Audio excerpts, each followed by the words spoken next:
앞에서 가고 뒤에서 따르는 무리가 소리 높여 이르되 호산나 다윗의 자손이여 찬송하리로다. 주의 이름으로 오시는 이여 가장 높은 곳에서 호산나 하더라. 예수께서 예루살렘에 들어가시니 온 성이 소동하여 이르되 이는 누구냐 하거늘 무리가 이르되 갈릴리 나사렛에서 나온 선지자 예수라 하니라. 예수께서 성전에 들어가사 성전 안에서 매매하는 모든 사람들을 내쫓으시며 돈 바꾸는 사람들의 상과 비둘기 파는 사람들의 의자를 둘러 엎으시고 그들에게 이르시되 기록된 바 내 집은 기도하는 집이라 일컬음을 받으리라 하였거늘 너희는 강도의 소굴을 만드는도다 하시니라.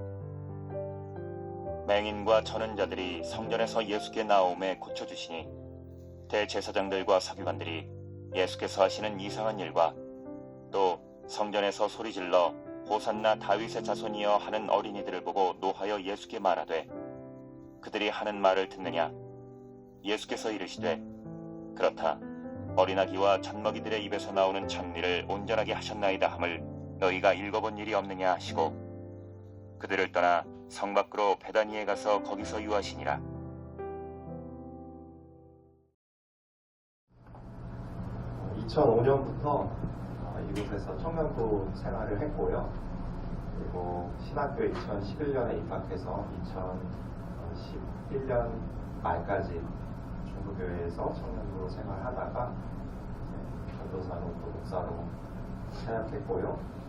그리고 지금은 이제 교회 임지를 이제 이동 중에 있어서 잠깐 시간이 남아서 교회를 이곳저곳 다니고 있던 중에 김윤 목사님께서 연락 주셔가지고 이렇게 자리하게 됐습니다. 간단하게 그래도 제가 이곳 청년부 출신이고 청년부 활동을 나름 열심히 했거든요. 그래서 지난 사역 어떻게 했는지 간략하게 말씀드리고 그리고 말씀 좀 나누면 좋겠는데요. 저는 바로 직전까지 서울 도봉구 창동에 있는 교회에서 발달장애인 부서를 섬겼습니다. 그 교회에서 발달장애인들이 한 250에서 한 300여 명 정도 예배를 드렸는데요. 평일에는 이제 발달장애인 주간보호센터에서 일을 했고요. 주말에는 그 장애인 부서, 예배 부서를 섬겼습니다. 그렇게 한 7년 정도 섬겼고요. 지금은 다른 교회 임지를 가기 전에 잠깐 휴식하고 있는 상황입니다. 이제 말씀을 잠시 나누려고 하는데요. 설교를 나누기 전에 제 개인적인 이야기를 좀 해보려고 합니다. 말씀드렸듯이 저는 교회하고는 별로 상관이 없이 학창시절을 보냈습니다. 그러다가 20대 초반에 신앙생활을 이곳 중부교회에서 시작을 했어요. 말씀 올라오기 전에 이제 교회를 이렇게 쭉 보는데 20대 초반의 추억들이 새록새록 떠오르더라고요. 당시에 제가 좀 나름의 어려운 시절을 보낼 때 우리 김충환 목사님께서 교회 키를 주셔가지고 제가 교회에서 잠을 자고 공익근무를 했었는데 공익근무지로 가고 그랬던 기억이 있었습니다. 그런데 이제 대학생활을 청주에서 했어요. 처음 신앙생활을 하다 보니까 당시 교회 청년부를 담당했었던 기억하실지 모르겠지만 김성호 간사님께서 제가 좀 걱정이 되셨나 봐요. 그래서 제가 다녔던 그 대학에 본인이 아는 선배를 소개시켜 주셨어요. 그래서 저는 신앙생활 잘 할 수 있게 이상한 길로 빠지지 않게 좀 잘 챙겨줘라. 이렇게 해서 대학생활 때 김성호 간사님께서 소개시켜준 대학 선배와 함께 신앙생활을 했습니다. 이제 대학 가면은 신앙생활이 더 어려워지니까 보고 배우라고 멘토를 이렇게 붙여주신 거죠. 저도 첫 타지 생활이다 보니까 그 선배를 참 의지를 많이 했던 것 같아요. 그래서 같이 밥도 먹고 이런저런 고민 상담도 했습니다. 선교단체 좋다고 하여서 선교단체에 가입도 했고 선교단체에서 이곳저곳 선교여행도 다니고 훈련도 받았습니다. 소소한 일상의 삶에서부터 또 교회를 다니게 된 이후에 생기는 여러 가지 고민들을 참 많이 나눴습니다. 그러다가 마음이 맞아서 한 1년 정도 같이 자취도 했는데요. 어찌되었든 그 선배는 제가 신앙생활을 처음 시작하고 나서 제게 첫 번째 이정표 같은 사람이 되었습니다. 그래서 그 선배가 했던 거는 뭐든지 좀 따라하려고 노력했던 것 같아요. 같이 묵상 모임도 다니고 성경을 통독하기도 했습니다. 앞서 말씀드렸듯이 대학교의 그 선교단체에서 활동하기도 했고 같이 이집트라는 나라의 단기 선교를 가기도 했습니다. 그래서 이것저것 하다 보니까 교회 생활이 재밌어졌어요. 그런데 매번 즐겁고 행복하기만 했을까요? 그렇지 않습니다. 신앙생활을 하다 보니까 가끔씩 이해되지 않는 것들이 많았습니다. 그 대부분이 이제 믿는 사람으로서 가져야 할 여러 가지 행동 양식과 관련된 것이었어요. 대표적인 게 이제 금주였습니다. 저는 신앙생활과 별개로 이제 피 끓는 20대 청춘이었잖아요. 그러니까 즐거운 대학 생활을 꿈꾸면서 학교에 들어갔는데 그러다 보니까 이제 학교에서 진행됐던 뭐 술자리라든지 이런 모임들이 필수라고 생각했습니다. 그런데 그 선배도 그렇고 교회 전도사님이나 또 우리 청년부 김성호 간사님도 그렇고 그리스도인이기 때문에 금주해야 된다라고 이야기하는 거예요. 신앙의 성숙을 위해서 금주해야 하고 그리스도인으로서의 본을 보이기 위해 금주를 권하던 그 선배들을 보면서 이게 도대체 신앙과 무슨 상관이 있을까 이런 생각을 매번 하게 됐습니다. 비단 술 문제만은 아니었습니다. 교회가 삶에서 중요한 영역이 될수록 나도 하나님을 알고 싶다라는 이 개인의 열망이 커질수록 눈에 밟히는 것이 점점 많아졌습니다. 또한 제가 믿지 않는 가정에서 컸거든요. 그래서 믿지 않는 가정에서 신앙생활을 하다 보니까 의도치 않게 여러 가지 갈등 상황 앞에 놓이기도 했습니다. 어린 시절부터 차곡차곡 쌓아 올렸던 그 신앙 교육이 부재했기 때문에 여러 가지 갈등 상황 속에서 매번 혼자 고민하고 힘들어 하곤 했죠. 지금도 저희 아버지 장례 절차를 저는 잊을 수가 없습니다.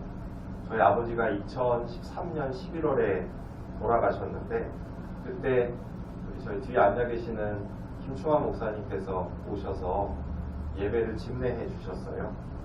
근데 저희 집이 교회를 안 다니다 보니까 그걸 다 반대하시는 거예요.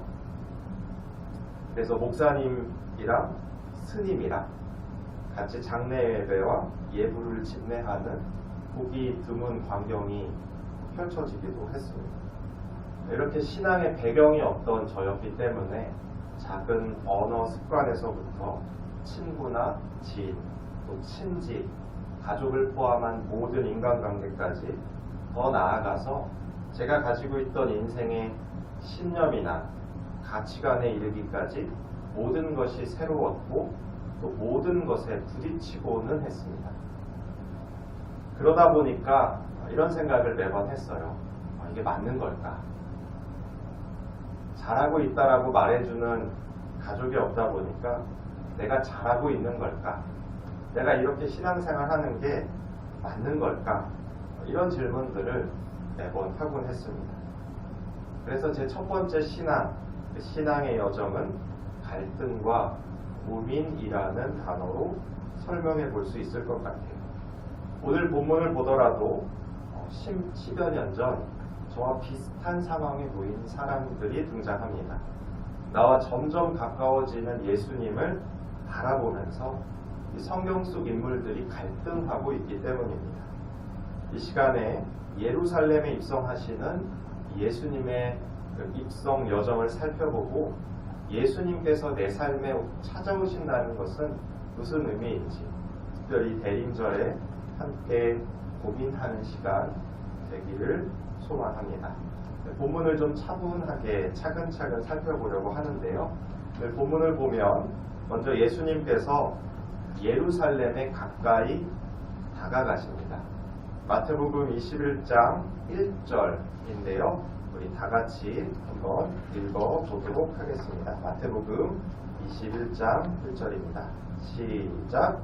그들이 예루살렘에 가까이 가서 가난한 마을에 이르렀을 때 예수께서 두 제자를 보내시며 마태복음 21장은 예수님께서 3년간의 공생의 사역을 마무리하시고 예루살렘에 입성하시는 첫 장면을 보여주고 있습니다.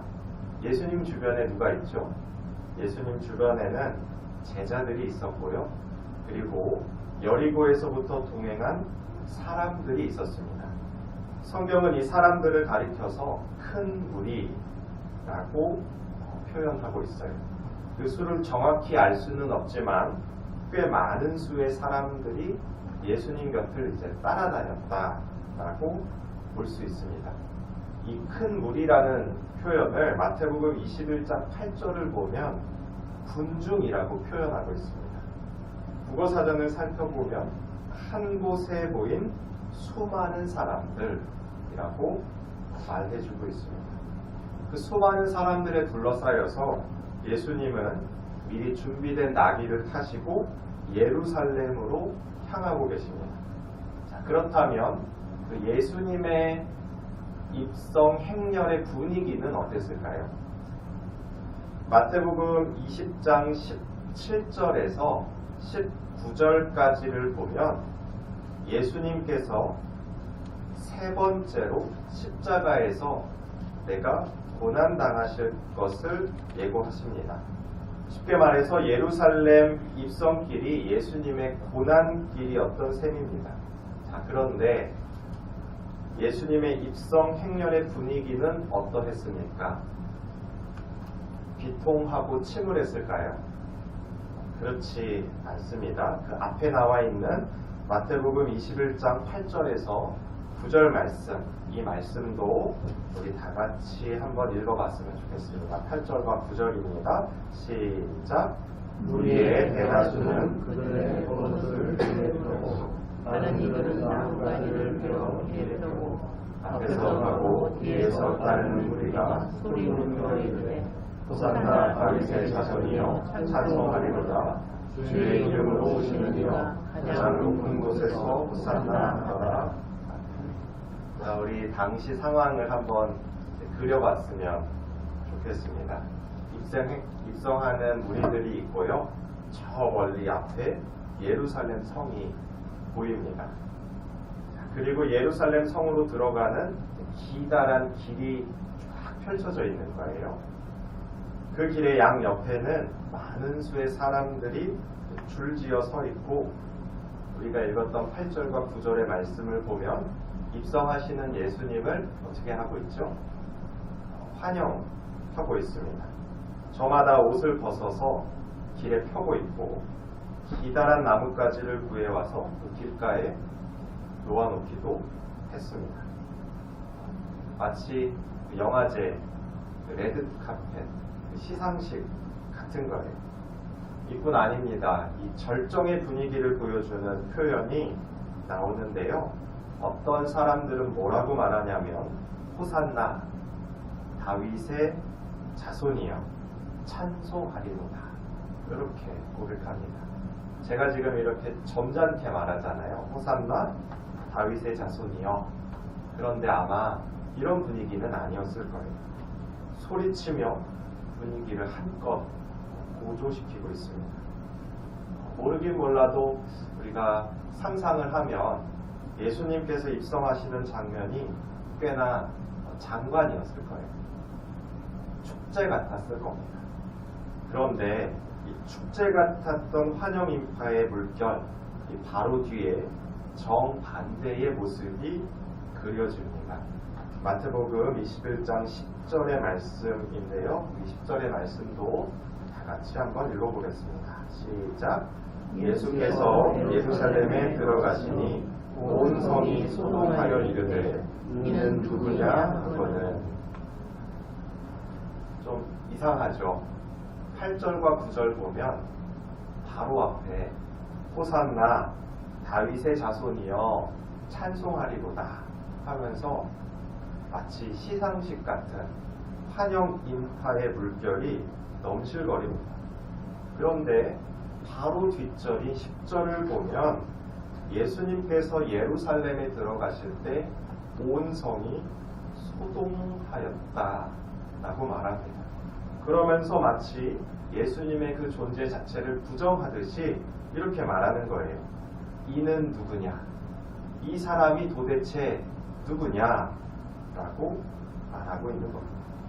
성 밖에서 받았던 그 환호성은 온데간데 없이 사라졌습니다. 이 8절과 9절 그리고 10절 사이에 몇 년간의 시간의 간격이 있는 것도 아니었습니다. 대상이 확연하게 바뀐 것도 아닙니다. 놀랄만한 사건이 벌어져서 예수님에 대한 생각 자체가 완전히 바뀐 것도 아니었어요. 바뀐 거라고는 무엇입니까? 딱 하나입니다. 성 밖에 계셨던 예수님께서 어디로 가신 겁니까? 어디로 가셨죠? 예루살렘 성 안으로 들어오신 겁니다. 이거 말고는 바뀐 게 없어요. 그런데 사람들의 분위기, 마음, 모든 것이 바뀌어져 있다라고 마태복음 21장 8절에서 10절 말씀은 이야기하고 있습니다. 즉 우리는 마태복음 21장 9절과 10절 말씀을 통해서 예루살렘 성 밖에 무리하고 예루살렘 성 안의 사람들의 모습이 완벽하게 대조되고 있다라는 것을 알 수 있습니다. 왜 그럴까요? 단순하게 예수님을 성 밖에서부터 따랐던 그 무리의 믿음이 더욱 뛰어나고 성 안 예루살렘 거주민들의 믿음이 별 볼 일 없기 때문에 예수님을 대하는 태도가 이렇게 바뀐 것일까요? 내용을 조금 더 살펴보겠습니다. 먼저 이 소동이라는 단어의 뜻을 좀 살펴봐야 될 것 같아요. 소동이라는 단어는 원어를 보면 지진으로 인해 땅이 흔들거린다. 지진으로 인해 땅이 흔들거리는 장면을 묘사합니다. 국어사전을 보면 이 소동이라는 단어는 사람들이 놀라거나 흥분하여 시끄럽게 덥석거리고 떠들어대는 일, 이렇게 정의하고 있어요. 어떤 느낌을 받으십니까? 저는 이 원어랑 또 국어사전에 있는 소동의 뜻을 보고 정돈되지 않는구나, 이런 느낌을 받았어요. 어떤 뜻이 되었든 예루살렘 성 안으로 들어오시는 예수님을 보고 예루살렘 성 안에 살던 사람들의 마음속 안에 내적인 갈등과 여러 가지 소요가 일어난 것은 분명해 보입니다. 마치 잔잔한 호수에 돌멩이 하나를 던졌을 때 물결이 퍼져나가는 것과 같습니다.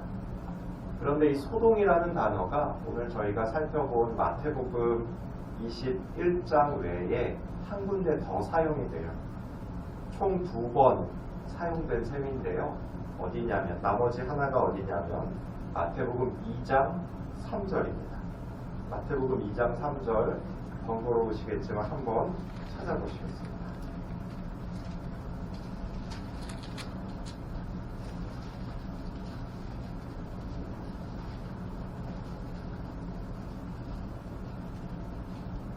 찾으셨으면 우리 다 같이 한번 읽어보겠습니다. 시작. 헤롯 왕과 온 예루살렘이 듣고 소동하니라. 마태복음 21장은 예수님께서 십자가 사역을 감당하시기 위해 입성하시는 장면이죠. 그렇다면 마태복음 2장은 어떤 내용입니까? 마태복음 2장 1절을 보면 예수님께서 유대 베들레헴에서 태어나십니다. 그리고 동방의 박사들이 예루살렘으로 와서 예수님의 탄생 소식을 전하고 있어요. 단순히 갓난아기 한 명 태어난 것 때문에 이 예루살렘과 헤롯 왕, 당시의 가장 큰 권력자가 소동했던 것일까요? 그렇지 않습니다. 그 이유가 2절 말씀에 기록되어 있는데요. 우리 함께 마태복음 2장 2절의 말씀도 다 같이 읽어보겠습니다. 시작. 유대인의 왕으로 나시니가 어디이시냐? 그의 별을 보고 그에게 경배하러 왔노라. 동방에서 온 박사들이 아기 예수님을 보고 뭐라고 합니까? 장차 이 사람이 이스라엘의 지도자가 될 것이다 라고 예언하고 있어요. 그리고 예수님께 어떻게 합니까? 경배하고 있죠. 그리고 이 예언을 들은 헤롯 왕의 반응은 어떠합니까? 이 땅에 오신 아기 예수님, 저도 예수님을 경배합니다. 이렇게 말하고 있습니까? 그렇지 않습니다. 헤롯 왕은 자기가 아닌 다른 어떤 사람이 유대인의 왕으로 경배받는 것을 용납할 수가 없었습니다. 그래서 박사들의 말을 듣고 헤롯 왕의 마음에 소동이 일어나게 되는 겁니다. 결국 베들레헴과 그 주변 지역에 태어난 2살 아래의 모든 사내 아이를 죽이는 끔찍한 일을 벌이게 되는 겁니다. 그러니까 소동이라는 단어의 저희 뜻을 살펴봤듯이 번잡스럽고 정리되지 않은 일들을 벌이게 되는 것입니다. 그렇다면 예루살렘에 살던 사람들은 왜 소동하고 있는 것일까요? 성경에 분명하게 표현되어져 있지는 않지만 이 무지막지한 헤롯 왕의 횡포를 걱정했던 것일 수도 있습니다. 괜한 불똥이 나한테 튈까봐 마음이 조마조마했던 것이겠죠. 그게 아니라면 동방 박사들의 말처럼 새로운 지도자가 세워졌을 때에 혼란스러운 상황을 걱정했을 수도 있습니다. 미래에 대한 불안 때문이기도 하고요. 반대로 현실에 지극히 만족했기 때문일 수도 있습니다.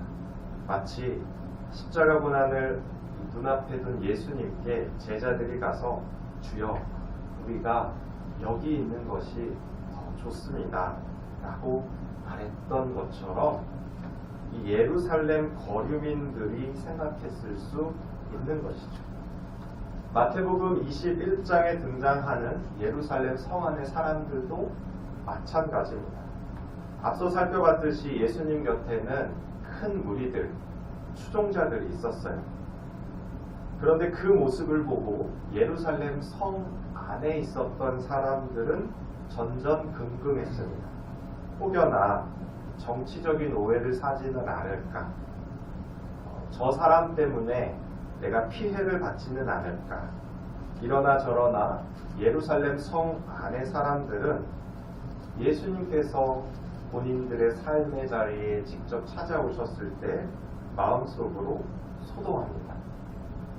다시 말해서 그들의 삶에 예수님께서 직간접적으로 어떤 영향을 끼치기 시작했을 때 마음속에 갈등과 고민이 시작된 것입니다. 예루살렘 성 안 사람들의 이 반응은 예수님께서 성전 안에 들어가신 후에 계속해서 이어집니다. 말씀을 보면 예수님은 성전에서 돈거래하는 사람들을 내쫓으십니다. 그러면서 뭐라 말씀하십니까? 너희가 이곳을 강도의 소굴로 만들었다라고 강하게 비판하십니다. 그런 후에 시각장애인하고 지체장애인을 성전 안에서 고쳐주시기까지 해요. 당시 장애인이 성전에서 아무것도 구할 수 없었던 사람들, 이었음에도 불구합니다. 이뿐 아닙니다. 어린아이들을 보고 어린아이들이 다윗의 자손이여 라고 외치며 예수님을 찬양하기까지 합니다. 이 광경을 지켜본 대제사장과 서기관들의 마음은 어떠했을까요? 당연히 달갑지 않았을 거예요. 아마 앞서 살펴봤던 마태복음 2장의 헤롯 왕과 비슷한 감정이지 않을까 생각해 봅니다. 그래서 본문 15절을 보면 대제사장과 서기관들이 예수님께서 하시는 일을 보고 노하였다 라고 기록하고 있습니다. 근데 이제 여기서 그치지가 않아요. 대제사장과 서기관들은 예수님께 따지듯이 질문합니다. 이 사람들이 하는 말을 네가 듣느냐? 이 사람들이 너를 찬양하고 높여주는 이 말을 네가 과연 듣고 있느냐? 너 이거 진짜라고 생각하느냐라고 물어봅니다. 설교를 준비하면서 이 질문을 여러 번 읽고 또 묵상하게 됐습니다. 그런데 읽으면 읽을수록 이 대제사장과 서기관들이 예수님을 향해서 비웃고 있다, 조소하고 있다, 조롱하고 깐보고 있다 라는 생각을 하게 됐습니다. 아무도 신경 쓰지 않는 장애인과 어린아이들이 좀 지켜 세워줬더니 당신이 뭐라도 되는 줄 아시오? 이렇게 조소하는 거죠. 어찌되었든 대제사장과 서기관들은 예루살렘 성 안의 사람들처럼 예수님께서 실제로 본인들의 삶에 직간접적으로 영향을 미쳤을 때, 찾아오셨을 때 그들 또한 마음속에 소동하게 됩니다. 정리하면 마태복음 21장을 보면요, 예수님은 성 밖에서 예루살렘 가까이로 가시고 그리고 예루살렘 성 안과 성전 안으로 들어가십니다. 거류민들의 삶에 더 직접적으로 찾아오시는 거예요. 예루살렘 성 안에 살던 사람들의 삶의 자리에 점점 더 가까이 다가가고 계신 것입니다. 그런데 삶에 찾아오신 예수님을 보고 예루살렘 사람들은 어떻게 하고 있습니까?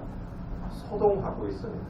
마음속에 내적인 갈등과 소요가 일어난 것입니다. 왜 그런 것일까요? 예루살렘 성 안의 사람들이 전해 듣기로 저 멀리 성 밖에서 다가오는 저 예수라는 사람의 가르침이 예루살렘 성 안의 사람들이 가졌던 가치관과 신념과 달랐기 때문일 수도 있습니다. 특별히 예수님은 성전 안에 들어가셔서 이를 몸소 보여주십니다. 앞서 살펴봤듯이 성전 안에서 매매하는 사람들을 꾸짖기도 하셨고요. 모두가 거들떠보지 않았던 장애인을 곁에 두고 그들의 문제를 해결해 주시기도 했습니다. 또 그냥 흘려들을 수 있는 어린아이들의 고백을 기뻐 받아주시기까지 하셨습니다. 예루살렘 성 안에 살던 사람들이 보기에 이런 가르침과 행동 모두가 마음속에 내적인 갈등과 소요를 불러일으켰을 겁니다. 또 그게 아니라면 별다른 문제 없이 흘러가는 내 인생에 굳이 다른 고민거리를 만들고 싶지 않았을 수도 있습니다. 마태복음 21장 10절을 보면 입성하시는 예수님을 보고 예루살렘 성 안의 사람들이 이 사람이 도대체 누구냐 라고 말하고 있잖아요. 요즘 말로 치면 예수님하고 나하고 관계없다는 거예요. 저 사람은 나와 아무런 관계가 없는 사람이다 라고 말하고 있는 것입니다. 자, 이쯤에서 우리가 처음 예수님을 영접하고 지금까지 그리스도인으로 살아왔던 이 삶의 과정들을 돌아봤으면 좋겠습니다. 아마 여기 계신 모든 분들이 예수님을 처음 믿게 되었을 때 예수님께서 내 삶에 처음 찾아오셨을 때에 제가 20대 초반에 겪었던 것처럼 이런저런 고민과 갈등의 과정을 경험해 보셨을 겁니다. 내가 예수 믿기 전에는 옳다 여겼던 것들, 내가 지켜왔던 것들, 가치와 신념들을 내려놓고 성경에서 말하는 가르침과 하나님 나라의 가치를 삶의 우선순위에 놓았던 순간들이 있었을 것입니다. 그 과정에서 소금과 빛의 사명을 감당하기 위해서 세상 모두가 좋은 것이다, 이건 해야 되는 것이다 말하지만 포기하고 절제했던 것도 있을 것입니다. 교회를 다니며 교회를 다니지 않았다면, 예수님을 알지 못했다면 하지 않아도 될 고민과 갈등거리들이 교회를 다니고 예수님을 믿게 된 이후에 생겨나는 것이죠. 지금은 아기 예수님께서 이 땅에 태어나신 순간을 기다리는 대림절의 기간입니다. 그리고 곧 예수님께서 우리 삶에 찾아오시는 성탄절을 앞에 두고 있습니다. 이 기간에 우리가 그리스도인으로서 고민해야 될 것, 기도해야 될 것은 무엇일까요? 물론 성탄의 기쁨을 나누고 이 땅에 찾아오신 예수님을 축하하는 시간을 보내야 합니다. 하지만 동시에 저 멀리 하늘에 계신 예수님께서 이 땅에 오신 이 기간에 내 삶에 찾아오신 예수님을 생각하면서 혹시나 내 생각과 기준이 성경의 가치와 가르침과 맞부딪혀서 마음속에서 소동하고 소요하는 일들이 벌어지고 있지는 않은가 내면을 점검하고 하나님을 더욱 바라보는 시간 갖는 것은 어떨까요? 그것도 아니라면 이 성경의 가치와 가르침이 내 가치와 신념과 맞부딪힌다면 하나님 앞에 그것들을 겸손히 내려놓고 내 모든 것은 아버지 하나님께로부터 왔습니다 라고 이 대림절의 기간에 고백해 보는 것은 어떨까요? 이처럼 이 대림절이 성육신의 의미, 내 삶에 실제로 찾아오셔서 내 가치와 신념들을 내려놓고 하나님께서 말씀하시는 가치와 가르침을 그 위에 놓고 새기는 시간 될 수 있기를 간절히 소망합니다. 이 대림절 기간에 하나님의 은혜와 사랑이 여러분 모두의 삶 안에 가득 넘칠 수 있기를 주님의 이름으로 축복합니다. 제가 짧게 기도하겠습니다.